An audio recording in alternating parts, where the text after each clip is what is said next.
If you're stuck below Immortal, it's not teammates or your mechanics. I know that because I climbed for 4k to 10k without improving mine at all.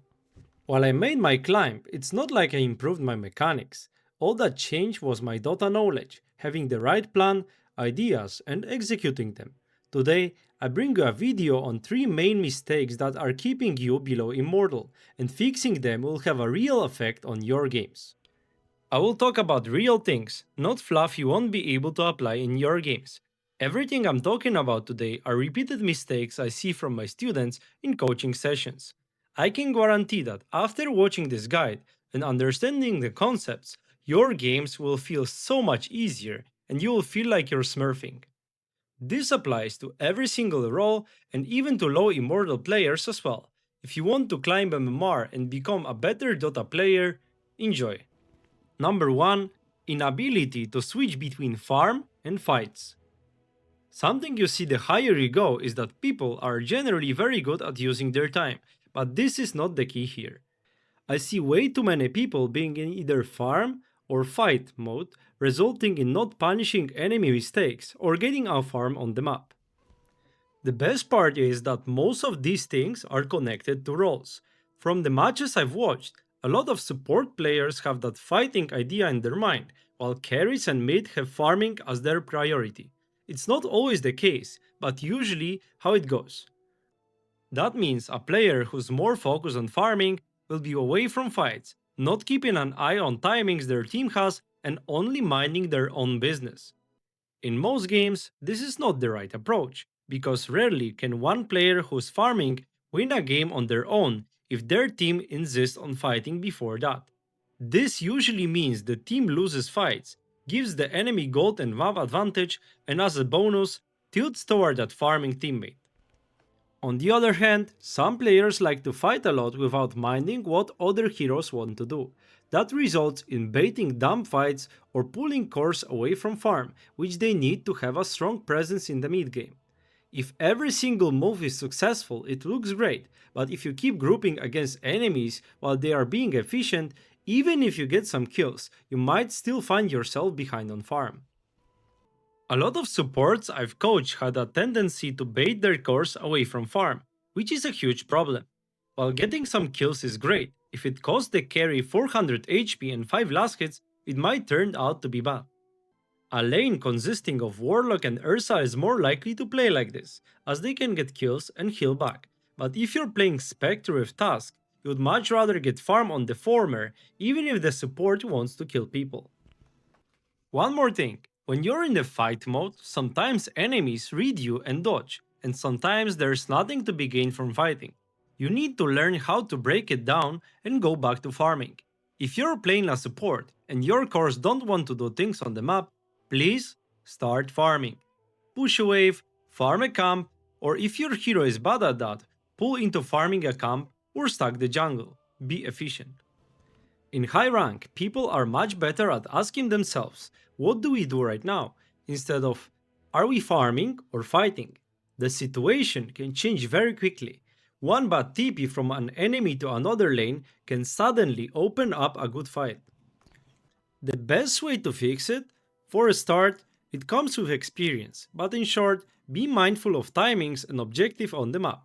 Your LC wants to farm, sure, but as soon as she gets blink, go smoke. Your ultimate is off cooldown, call for help and go kill enemies. You did? Great, now be efficient. Push a tower or go back to farming. There's nothing to do on the map, instead of grouping 3 heroes mid to chill, farm other lanes or at least stack the triangle. Farming never stops, it only pauses for pushes or kills. Number 2. No direction post laning stage. What I see a lot in my coaching sessions is a lack of knowledge about how the map should be played for maximum efficiency. There is a strong lack of a game plan beyond the laning stage, and the game just happens, where each team wins according to their lineup and spell usage. Look, I'm really bad mechanically. Witch Doctor is probably the only hero I play above an average Dota level. The difference lies in having a strong idea how to play the game, where to move on the map, and how to get most of your lineup. Dota is not a game where you just click buttons and hope for the best. I mean, it can be, but that's why you get stuck. Most players understand lane matchups, but what's problematic is what happens after the laning stage. How long should I stay on my lane? Which tower should I push? Should I go to triangle or keep playing the lane? What's the best area to play around as a team? This problem isn't solved in one video. It comes with improving your Dota knowledge over time. During my climb from 4K, I listened, not even watched, to YouTube videos from strong players, mostly Dubu and BSJ, about macro gameplay. I also had coaching sessions, though I'll be honest, I only had one good coach, and he was a pro player. Now that I've reached the rank I wanted, I'm trying to bring you the information you need to improve. Subscribing to the channel is a good first step. In short, post laning stage, you usually want to play on the enemy safe lane side, take their tier 1 tower ASAP, and then connect to mid. If you can keep your safe lane tower, great. Otherwise, put your strongest, hardest to kill core there. Support should mostly make plays in the enemy jungle, connect for runes, and smoke with the mid when he gets one. This is a very short version of basic game plan. If you want help with planning, reach out for coaching. I offer private lessons. Number 3.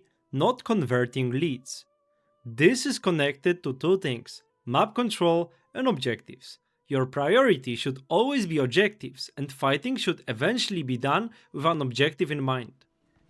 Imagine you're stronger than the enemy, but they don't realize it. Rare scenario, but it shows the point. If you're in control, it's your job to choose the best place to fight. That's tied to objectives and map control. For objectives, it's simple: fight close to what you want to take. If you want to take barracks, it's better to fight near their triangle than yours. You're closer to their base. Map control means fighting where you control the area, vision, high ground, towers, or outposts to TP to. It gets trickier when the fights aren't clear cut. In that case, you want any advantage while still fighting near objectives you want, or forcing enemies away from objectives. You know good def or space created, right? Space creation is forcing enemies to waste time or play where they don't want to. Imagine you're the only hero alive and 5 enemies want to push your high ground. Where is the best place to die? As far from your base as possible. That either delays the push or buys time for your team to respawn. Players in lower brackets struggle to convert leads because they don't understand this or don't insist on playing this way. You can win fights, but if you don't turn them into objectives and map control, they matter far less. Every tower taken reduces enemy space and increases yours. Every camp you steal is a gold swing. You get it, and they don't. And how to fix it? Keep these concepts in mind. Control areas near objectives you want. That way, fights become good fights because you're fighting with a purpose and advantage. These are, in my opinion, 3 most common mistakes. And I'm sure right now you're thinking, this guy is watching my games. I've watched enough lower MMR replays to identify what keeps players stuck. If you're serious about improving, I can help you individually. Find me on Discord to book a coaching session. Or subscribe to the channel. My goal has always been to share the knowledge I learned the hard way so you can improve faster. Thanks for watching. Tell me in the comments if you're guilty of these mistakes, and as always, see you